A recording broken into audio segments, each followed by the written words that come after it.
आप देख रहे हैं बे न्यूज गुजरात 24, हर खबरें आप तक।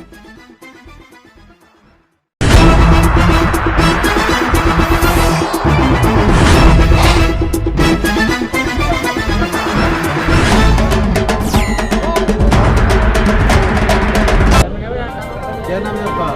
मोहम्मद इस्लाम। दोबारा में जो नॉमिनेशन किया है, जिस पाना कौन में से काम करेंगे जो आपका?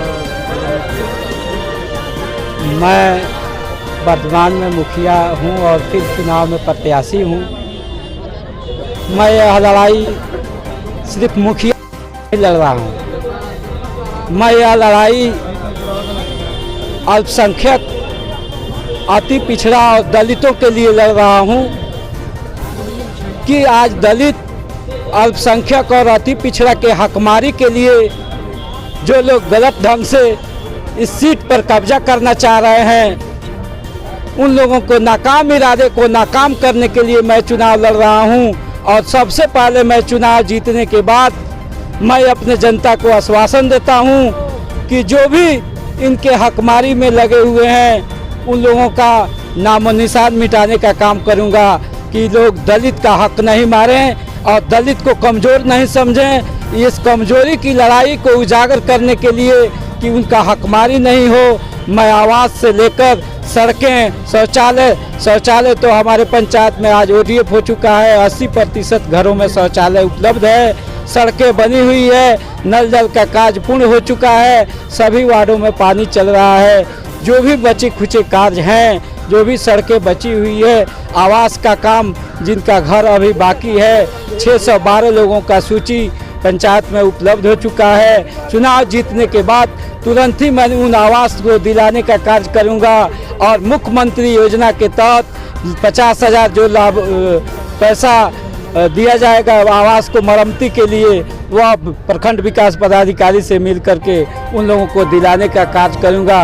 और मैं पूर्ण रूप से आशा देता हूं अपने जनता को कि जो भी गरीब, दलित, अल्पसंख्यक, अति पिछड़ा के साथ अत्याचार करेगा, जुल्म करेगा, उसके साथ मैं कंधे से कंधा मिलाकर उनकी मदद करूंगा और उनके लिए तन मन धन से बराबर मैं लड़ाई लड़ता रहूंगा कि उनकी हकमारी नहीं हो। आज हकमारी जो हो रही है, लोग गलत सर्टिफिकेट बनवा करके और ये अति पिछड़ा के सीट पर लड़ाई लड़ने के लिए तैयार हुए हैं, अपना नामांकन दाखिल किए हैं। मैं पुनः हाथ जोड़कर सभी जनता से निवेदन करूंगा कि उस हकमारी के विरोध में अपना मतदान करके अपने हक को बचाने के लिए, आने वाले पूर्वज के हक की लड़ाई लड़ने के लिए आप लोग मतदान कीजिएगा। जो भी वोट अपना कीमती दीजिएगा, अति पिछड़ा समाज के लिए जो आरक्षित सीट है उसको ही दीजिएगा, उसका हाथ मजबूत कीजिएगा, न कि जो फर्जी लोग सर्टिफिकेट बनवा करके चुनाव लड़ रहे हैं उनको कमज़ोर करने का काम कीजिएगा।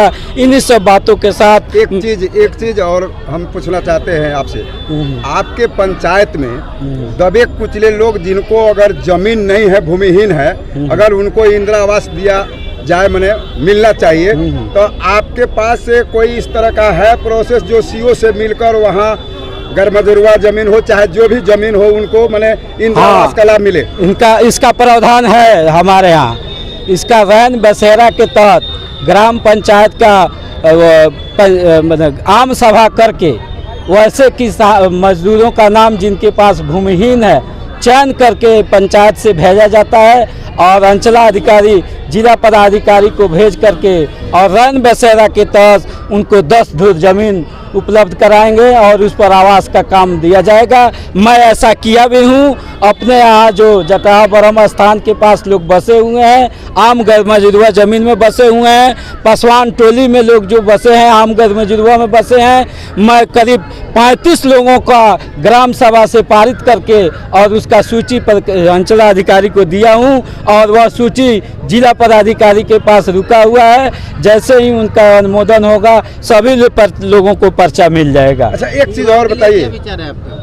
जी, युवाओं के लिए क्या विचार है आपका? युवाओं के लिए मैं प्रतिवर्ष इस साल जो है सो वॉलीबॉल का चैंपियनशिप जिला स्तरीय जिसके अध्यक्ष अनुमंडल पदाधिकारी विद्यानाथ पासवान थे, उनको बुला करके और जिला स्तरीय वॉलीबॉल टूर्नामेंट करवाया था। समय समय पर उन लोगों का जो है ड्रेस सूट होता है पहनने वाला वो खरीद कर देता हूँ, बॉल देता हूँ, क्रिकेट का बैट देता हूँ।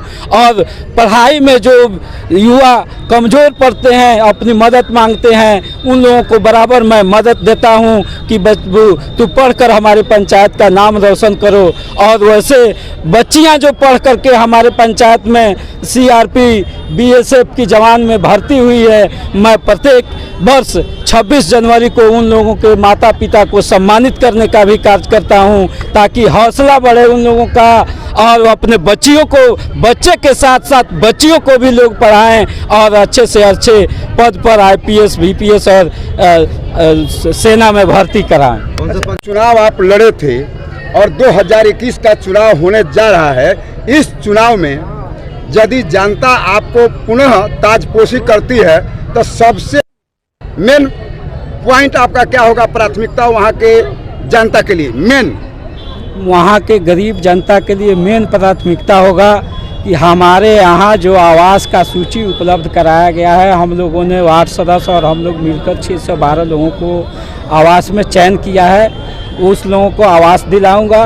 और जो भी बचे खुचले नए युवा पीढ़ी के लोगों का जो घर आवास नहीं मिला है, उन लोगों का आवास में नाम जुड़वाने का कार्य करूंगा। और सर्वप्रथम प्राथमिकता के आधार पर मैं अपने पंचायत में जो PHC केंद्र है, मैं उसमें बेड का व्यवस्था और डॉक्टर का व्यवस्था करके वहाँ मरीजों को भर्ती कराने और जो प्रसव पैदाइशी का काम होता है वह चालू कराने का कार्य करूँगा, ताकि जो बैरिया और बेतिया हमारे यहाँ से महिलाएं जाती है वह नहीं जाना पड़े और वह काम पंचायत स्तर पर ही PHC केंद्र पर होना शुरू हो जाएगा।